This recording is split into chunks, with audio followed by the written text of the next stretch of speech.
They outsourced tyranny so well during lockdowns that your neighbors just became tyrants overnight, and we're happy to, like... Yeah. So, yeah, I mean, yes, they did. And I think that is something that more people... I mean, I'm glad that people noticed and that they're seeing that, because that is exactly how the Soviet Union kept people in line. It's exactly how East Germany kept people in line. You know, I heard stories of when the Berlin Wall fell. You could go and talk to, if you were arrested, you could actually go and find out who turned you in.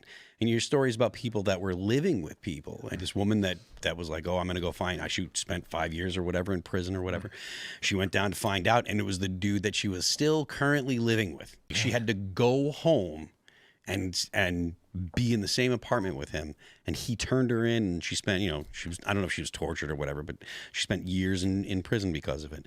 He's the one that turned her in. So the idea that people won't decide to embrace the authoritarian impulse, and it gets so bad, it's just like, oh, if I send this person in, I'll get an extra room in my house, or if I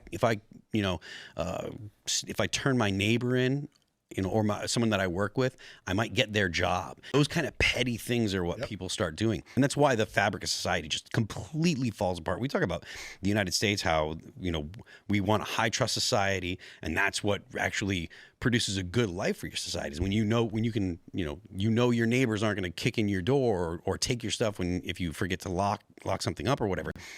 If you have a society that might turn you into the government, all rules are off.